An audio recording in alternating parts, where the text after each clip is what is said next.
নমস্কাৰ সহজ উপায়েৰে ইংৰাজী শিকক এই সিৰিজটোৰ আজি ডে 75 হয় আৰু আজিৰ এই ডে 75ত মই আপোনালোকক ক'বলৈ যত্ন কৰিছো আমি আমাৰ ডে টু ডে লাইফৰ বিভিন্ন বাক্যত কেনেদৰে হেভিং ব্যৱহাৰ কৰিব পাৰো আপোনালোকে হয়তো বিভিন্ন কনভাৰসেচনত নিশ্চয় শুনিবলৈ পায় বিভিন্ন ব্যক্তিয়ে হেভিং ব্যৱহাৰ কৰি বিভিন্ন বাক্য কৈ থাকে এই বাক্যবোৰ যদি আপোনালোকেও ক'ব বিচাৰে তেতিয়াহলে হেভিংৰ আজি মই যি কেইটা ইউজৰ বিষয়ে এই ভিডিওটোত ক'ব গৈছো এই সকলো কেইটা ইউজৰ বিষয়ে আপোনালোকে জানিব লাগিব আৰু যদি আপোনালোকে এই হেভিংৰ এই কেইটা ইউজৰ বিষয়ে জানিব পাৰে ডেফিনেটলি আপুনিও আপোনাৰ ডে টু ডে লাইফৰ বিভিন্ন বাক্যত হেভিং ব্যৱহাৰ কৰিব পাৰিব আৰু যদি ভিডিওটো চাই ভাল পায় প্লিজ ভিডিওটো লাইক আৰু সকলোৰে মাজত শেয়াৰ কৰি যাবলৈ নাপাহৰিব আপোনালোকৰ লাইক আৰু শেয়াৰে মোৰ ভিডিও বনোৱাত যথেষ্ট মেটাৰ কৰে আপোনালোকে বহুতেই ভিডিওবোৰ চাই কিন্তু লাইক আৰু শেয়াৰ কৰি নাযায় আৰু আপোনালোকৰ মাজত কোনো লাৰ্নাৰ আছে যদি অনলাইন মাধ্যমৰ জৰিয়তে মোৰ হৈতে কোনো নোট মুখস্থ নকৰাকৈ কেৱল প্ৰেক্টিছৰ মাধ্যমেৰে অতি সহজ পদ্ধতিৰে স্পোকেন ইংলিছৰ লগতে ইংলিছ গ্ৰামাৰ শিকিব বিচাৰে তেতিয়াহলে স্ক্ৰিনত লৈ থকা নাম্বাৰটোত আপোনালোকে মোৰ হৈতে যোগাযোগ কৰিব পাৰে অন্যথা আপোনালোকৰ নাম আৰু এড্ৰেছ WhatsApp কৰি ৰাখক সময় অনুসৰি আপোনালোকক ক্লাছৰ আপডেট কৰা হ'ব এই চলিত মাহৰ 11 তাৰিখৰ পৰা আবেলি 5 বজাত এটা অনলাইন বেচ ষ্টাৰ্ট হ'ব গৈ আছে যদি আপোনালোকৰ কোনো লাৰ্নাৰ আছে বা কোনো ছাত্ৰ ছাত্ৰীয়ে এই ক্লাছটোত এনৰোল হ'ম বুলি ভাবিছে আজি মোৰ লগত যোগাযোগ কৰিবলৈ সমলি নাপাহৰিব সো আহক এতিয়া ভিডিওটো আৰম্ভ কৰো আজিৰ এই ভিডিওটোত আমি চাবলৈ যত্ন কৰিম হেভিংৰ চাৰিটা গুৰুত্বপূৰ্ণ ব্যৱহাৰৰ বিষয়ে প্ৰথম আমি ব্যৱহাৰটো চাম হেভিং আমি কেনেদৰে কন্টিনিউয়াস বুজাবৰ বাবে ব্যৱহাৰ কৰিব পাৰো আপোনালোকে হয়তো নিশ্চয় জানে যে যেতিয়া আমি কোনো এটা বাক্য কন্টিনিউয়াস টেন্সত ক'ব লগা হয় তেনেকুৱা ক্ষেত্ৰত সেই বাক্যবোৰত যেটো ভাৰ্ব থাকে ভাৰ্বটোৰ আমি জিৰান ফৰ্ম বা কন্টিনিউয়াস ফৰ্ম ব্যৱহাৰ কৰো ঠিক তেনে ধৰণে আমি বিভিন্ন এনে ধৰণৰ বাক্য কৈ থাকো যিবোৰ বাক্যত আমি ভাৰ্বৰ স্থানতে হেভ ব্যৱহাৰ কৰো আৰু হেভৰ কন্টিনিউয়াস ফৰ্ম হেভিং ব্যৱহাৰ কৰিব পাৰো আমি কেনেদৰে ব্যৱহাৰ কৰিব পাৰো দুই চাৰিটা এক্সাম্পলৰ মাধ্যমেৰে ইয়াক বুজিবলৈ যত্ন কৰো আহক মই যদি এটা বাক্য কওঁ যে when he got to my home I was having lunch এই বাক্যটো কি ক'লে when he got to my home I was having lunch when he got to my home তেওঁ যেতিয়া মোৰ ঘৰ আহি পাইছিলহি I was having lunch মই I was eating lunch নকৈ eating or পৰিৱৰ্তে মই having ব্যৱহাৰ কৰিলো আমি খোৱাৰ কথা বুজাবলৈ যাওঁতে আমি have ব্যৱহাৰ কৰিব পাৰো তেনেকুৱা ক্ষেত্ৰত মই বাক্যটো কন্টিনিউয়াছত দেখাবৰ বাবে মই বাক্যটোত কলো I was having lunch when he got to my home I was having lunch হি যেতিয়া মোৰ ঘৰ আহি পাইছিলহি মই লাঞ্চ খাই আছিলো এনে ধৰণে আমি having ব্যৱহাৰ কৰিব পাৰো ঠিক আছে নেক্সট এটা বাক্য চাওক নেক্সট বাক্যটো কি কৈছে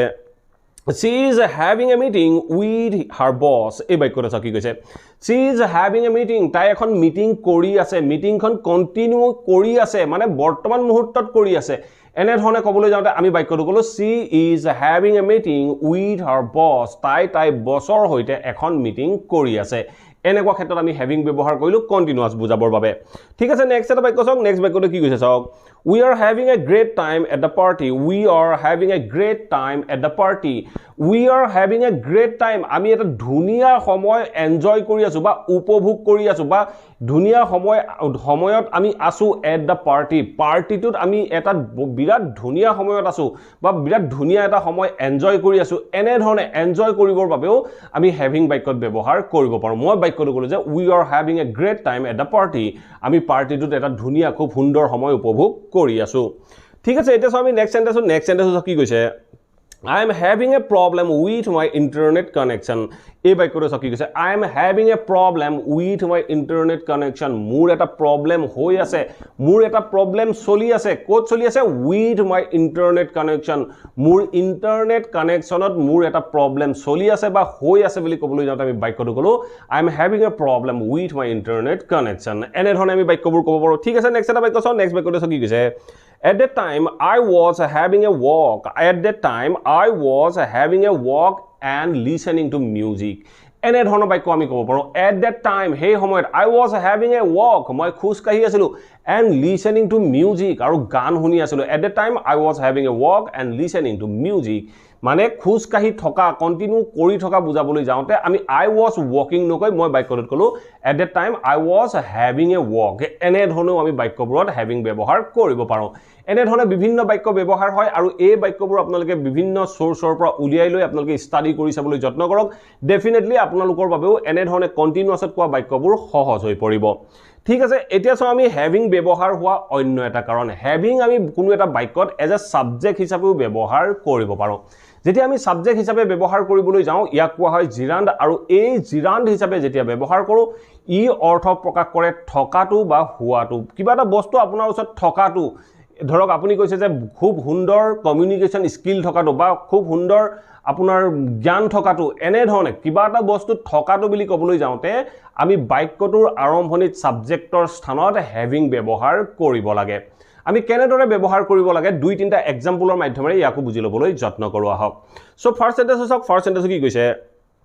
having a good communication skill এই বাক্যটো কি কৈছে having a good communication skill is important for getting a job এই বাক্যটো কি ক'লে having a good communication skill ধুনিয়া communication skill থকাটো বা আপোনাৰ ওচৰত আছে তেতিয়া মই কৈছো যে having a good communication skill is important for getting a job মানে এটা চাকৰি পোৱাৰ বাবে অত্যন্ত গুৰুত্বপূৰ্ণ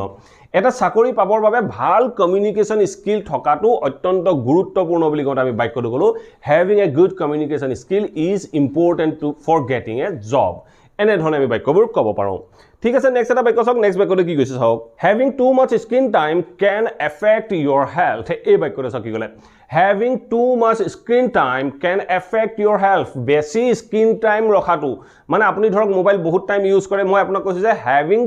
too much screen time মানে বেছি সময় স্ক্রিন টাইম ৰখাটো can affect your health আপোনাৰ স্বাস্থ্যত এফেক্ট কৰিব পাৰে আপোনাৰ স্বাস্থ্যত ক্ষতি কৰিব পাৰে এনে ধৰণে ক'বলৈ যাওঁতে আমি বাক্যটো ক'লো having too much screen time can affect your health এনে ধৰণে আমি বাক্যবোৰ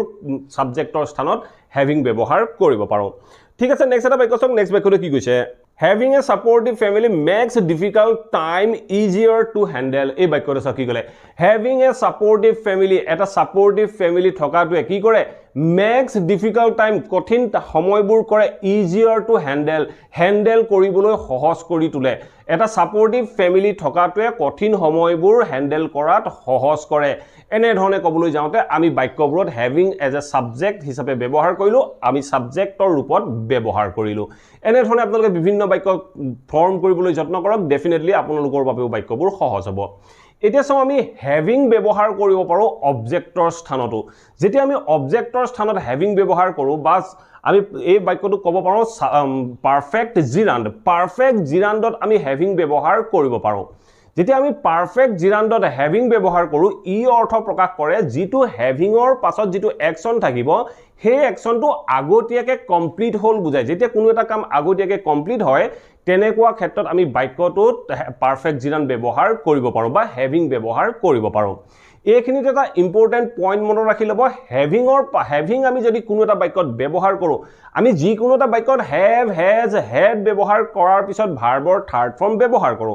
ঠিক একে ধৰণে আমি যদি কোনো এটা বাক্যত havingও ব্যৱহাৰ কৰিব লগা হয় এই havingৰ পাছত যদি আমি এটা ইমিডিয়েটলি এটা ভাৰ্ব ব্যৱহাৰ কৰিব লগা হয় হে ভাৰ্বটো কেৱল আমি থাৰ্ড ফৰ্মতে ব্যৱহাৰ কৰিব লাগে এই কনসেপ্টটো আপোনালোকে মনত ৰাখি লব যি কোনো বাক্যত আপোনালোকে এপ্লাই কৰিব পাৰিব যি যেতিয়াই কোনো এটা বাক্যত having ব্যৱহাৰ কৰে আৰু তাৰ পাছতে যদি আপোনালোকে এটা ভাৰ্ব ব্যৱহাৰ কৰিব লগা হয় হে ভাৰ্বটো সদায় থাৰ্ড ফৰ্মত ব্যৱহাৰ কৰিব আমি কেনেদৰে ব্যৱহাৰ কৰিব পাৰো দুই চাৰিটা এক্সাম্পলৰ মাধ্যমেৰে ইয়াকো বুজি ল'বলৈ যত্ন কৰোৱা হওক সো ফাৰ্স্ট এক্সাম্পল চাওক ফাৰ্স্ট এক্সাম্পল কি কৈছে he denied having seated in the exam এই বাক্যটো চাওক কি ক'লে he denied মানে কি হি অস্বীকাৰ কৰিছিল কি অস্বীকাৰ কৰিছিল having seated in the exam এক্সামত নকল কৰাটো বা চিটিং কৰাটো হি অস্বীকাৰ কৰিছিল এটা চাওক এক্সামত নকল কৰা কামটো আগতীয়াকে কমপ্লিট হ'ব লাগিব আগতীয়াকে কমপ্লিট হ'ল হোৱাৰ পিছতহে লৰাজনে ডিনাই কৰিব পাৰিব বা অস্বীকাৰ কৰিব পাৰিব সো তেনেকুৱা ক্ষেত্ৰত আমি পাৰফেক্ট জিৰাণ্ড ব্যৱহাৰ কৰিলো তেতিয়া আমি বাক্যটো কৈছো he denied having seated in the exam এক্সামত নকল কৰাটো বা চিট কৰাটো তেওঁ অস্বীকাৰ কৰিছিল ইয়াৰ এই বাক্যটোত আমি havingৰ পিছত যেটো সিট লগাইছো সিটৰ থাৰ্ড ফৰ্ম seated ব্যৱহাৰ কৰিছো এনে ধৰণে আপোনালোকে থাৰ্ড ফৰ্ম ব্যৱহাৰ কৰিব ঠিক আছে নেক্সট এক্সাম্পল চাওক নেক্সট এক্সাম্পল কি কৈছে she regretted having said those harsh words এই বাক্যটো চাওক কি ক'লে she regretted তাই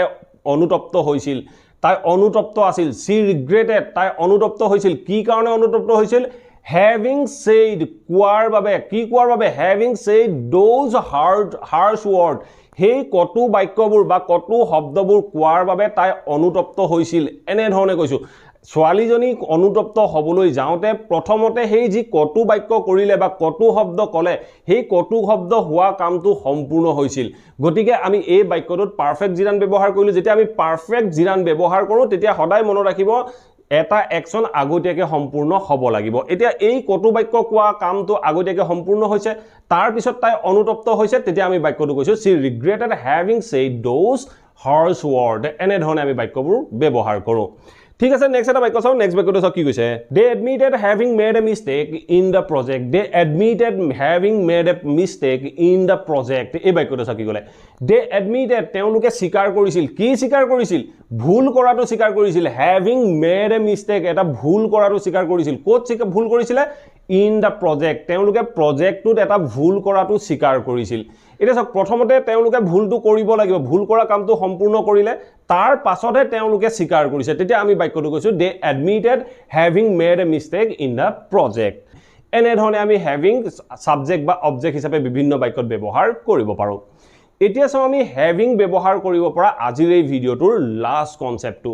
লাষ্ট আমি having ব্যৱহাৰ কৰো পাৰফেক্ট পাৰ্টিসিপল ৰূপে পাৰফেক্ট পাৰ্টিসিপল ৰূপে আমি কেনেদৰে ব্যৱহাৰ কৰো তাৰ বিষয় মই কবলৈ যোৱাৰ আগত আপোনালোকক এইখিনিতে এটা কথা কৈ লওঁ আপোনালোকে যদি গ্ৰামাৰৰ পইণ্টবোৰ মনত ৰাখে আপোনালোকক কনফিউজ লগাব গতিকে আপোনালোকে গ্ৰামাৰৰ পইণ্টবোৰ মনত নাৰাখি আপোনালোকে বাক্যবোৰ এজ ইট ইজ মই জেনেদৰে কৈছো এনে ধৰণে বিভিন্ন বাক্য ফৰ্ম কৰিবলৈ যত্ন কৰক যেতিয়া আপোনালোকে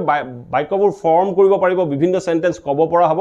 তাৰ পাছত আপোনালোকে গ্ৰামাৰৰ পইণ্টবোৰ চালে সহজে এই গ্ৰামাৰৰ পইণ্টবোৰ মনত ৰাখিব পাৰিব সো প্ৰথমতে আপোনালোকে সেন্টেন্সবোৰ ফৰ্ম কৰিবলৈ যত্ন কৰক গ্ৰামাৰৰ যিবোৰ পইণ্ট হয় গ্ৰামাৰৰ পইণ্টবোৰত ইমান ফোকাস নকৰিব ঠিক আছে আমি দুটা এটা এক্সাম্পলৰ মাধ্যমে ইয়াক বুজিবলৈ যত্ন কৰাৰ আগত মই আপোনালোকক কৈ লওঁ যেতিয়া হেভিং আমি বাক্য এটাৰ আৰম্ভণিত পাৰফেক্ট পাৰ্টিসিপল ৰূপে ব্যৱহাৰ কৰো ই অৰ্থ প্ৰকাশ কৰে কিবা এটা কৰাৰ লগে লগে কিবা এটা কৰাৰ পাছত এনে ধৰণে যেতিয়া ক'বলৈ যাও মই যদি কওঁ মই ভাত খোৱাৰ পাছত অফিচলৈ গৈছিলো মই ভাত খোৱাৰ পাছত অফিচলৈ গৈছিলো এনে ধৰণৰ বাক্যবোৰ আমি জেনাৰেলি কেনে ধৰণে কওঁ after eating breakfast I went to office এনে ধৰণে কওঁ after eating breakfast I went to office আমি ইয়াত এই আফটাৰ ইটিং ব্যৱহাৰ নকৰি আমি হেভিং ব্যৱহাৰ কৰি এই বাক্যবোৰ ক'ব পাৰো আমি কেনেদৰে ক'ব পাৰো দুই চাৰিটা এক্সাম্পলৰ মাধ্যমে ইয়াক বুজিবলৈ যত্ন কৰো আহক মই যদি এটা বাক্য কওঁ যে having finished my homework I went out to play এই বাক্যটো চাও কি ক'লে having finished my homework মোৰ হোমৱৰ্ক শেষ কৰাৰ পাছত এই বাক্যটো চাওক having finished কৈছো মই অলৰেডি আপোনালোকক কৈ আহিলো havingৰ পাছত যদি ভাৰ্ব আহে ভাৰ্বৰ থাৰ্ড ফৰ্ম হে ব্যৱহাৰ কৰিব সো আমি বাক্যটোত কি কৈছো having finished my homework মোৰ হোমৱৰ্ক শেষ কৰাৰ পাছত I went out to play মই খেলিবলৈ উলাই গৈছিলো আমি এই বাক্যটো এনে ধৰণেও ক'ব পাৰো after finishing my homework I went out to play এনে ধৰণেও ক'ব পাৰো বা আমি এই বাক্যটোত পাৰফেক্ট পাৰ্টিসিপল ব্যৱহাৰ কৰিও ক'ব পাৰো আমি ক'ব পাৰো having finished my homework I went out to play এনে ধৰণে ক'ব পাৰো ঠিক আছে নেক্সট এটা বাক্য চাও নেক্সট বাক্যটো কি কৈছে having completed the project she submitted it to her boss এই বাক্যটো কি ক'লে having completed the project to শেষ কৰাৰ পাছত she submitted it to her boss project to complete কৰাৰ পাছত তাই এইটো তাই বছক জমা কৰিছিল having completed আমি ব্যৱহাৰ কৰিলো after completing নকৈ আমি কলো having completed the project she submitted it to her boss এনে ধৰণে ক'ব পাৰো ঠিক আছে নেক্সট এটা এক্সাম্পল চাও নেক্সট এক্সাম্পলে কি কৈছে having had breakfast he left for office এই বাক্যটো কি ক'লে having had breakfast he left for office having eaten নকৈ আমি বাক্যটোত কৈছো having had মানে খোৱা অৰ্থ প্ৰকাশ কৰিছে সো মই অলৰেডি আপোনালোকক কৈ আহিলো ইটৰ পৰিৱৰ্তে আমি have ব্যৱহাৰ কৰিব পাৰো গতিকে havingৰ পিছত আমি haveৰ থাৰ্ড ফৰ্ম had ব্যৱহাৰ কৰিছো আমি বাক্যটো কৈছো having had breakfast he left for office breakfast কৰাৰ পাছত তেওঁ অফিচলৈ উলাই গৈছিল এনে ধৰণে ক'ব পাৰো ঠিক আছে এতিয়া চাও আমি আজিৰ এই ভিডিওটোৰ লাষ্ট এক্সাম্পলটো চাও কি কৈছে having missed the bus she took a taxi এই বাক্যটো চাও কি ক'লে having missed the bus she took a taxi বাছখন মিছ কৰাৰ পাছত আমি এই বাক্যটো এনে ধৰণে ক'ব পাৰো after missing the bus এনে ধৰণে ক'ব পাৰো after missing the bus নকৈ মই বাক্যটো কৈছো having missed the bus she took a taxi বাছখন মিছ কৰাৰ পাছত তাই এখন ট্যাক্সি লৈছিল এনে ধৰণে আমি যেতিয়া কিবা এটা কৰাৰ পাছত বুলি ক'বলৈ যাওঁ তেনেকুৱা ক্ষেত্ৰত আমি having বাক্যটোত ব্যৱহাৰ কৰিব পাৰো আৰু কনসেপ্টটো আপোনালোকে মনত ৰাখি ল'ব havingৰ পিছত যেটো ভাৰ্ব আহিব ভাৰ্বৰ আমি থাৰ্ড ফৰ্ম হে ব্যৱহাৰ কৰিম আৰু যদি হেভিংটো আমি ভাৰ্ব হিচাপে কন্টিনিউয়াছত দেখাব লগা হয় তেনেকুৱা ক্ষেত্ৰত আমি হেভৰ লগত আইএনজি ব্যৱহাৰ কৰি হেভিং কৰোঁ আৰু যদি আমি হেভটো এজ এ সাবজেক্ট হিচাপে বাক্যত ব্যৱহাৰ কৰিব লগা হয় কিবা এটা থকা বা কিবা এটা আছে বুলি কৈ আমি কোনো এটা বাক্য ক'ব লগা হয় তেনেকুৱা ক্ষেত্ৰত হেভৰ লগত আইএনজি যোগ কৰি আমি ভাৰ্বৰ জিৰান ফৰ্ম হিচাপে হেভিং বাক্যত সাবজেক্ট হিচাপে ব্যৱহাৰ কৰোঁ আশা কৰোঁ এই ভিডিঅ'টোৰ পৰা আপোনালোকে নিশ্চয় বুজিব পাৰিলে হেভিং আমি কি কাৰণত কি চাৰিটা কাৰণত বিভিন্ন বাক্যত ব্যৱহাৰ কৰিব পাৰোঁ যদি ভিডিঅ'টো ভাল পালে প্লিজ ভিডিঅ'টো লাইক কৰক আৰু সকলোৰে মাজত শ্বেয়াৰ কৰি যাবলৈ সমলি নাপাহৰিব আৰু যদি আপোনালোকৰ কিবা টপিক বা কুৱেশ্যন থাকি গ'ল then let me know in the comment box below মই আপোনালোকৰ টপিক আৰু কুৱেশ্যনৰ ওপৰত ভিডিঅ' প্ৰস্তুত কৰিবলৈ যত্ন কৰিম আৰু যদি চেনেলটো ছাবস্ক্ৰাইব কৰা নাই ছাবস্ক্ৰাইব কৰি অল নটিফিকেশ্যন অন কৰি ল'ব মই আপোনালোকৰ বাবে এনে ধৰণৰ ভিডিঅ' ৰেগুলাৰ আপলোড কৰি থাকোঁ আপোনালোকে নটিফিকেশ্যন পাব আৰু মোৰ ভিডিঅ'বোৰ চাই থাকিব পাৰিব থ্যাংক ইউ ফৰ ৱাচিং this video' have a nice day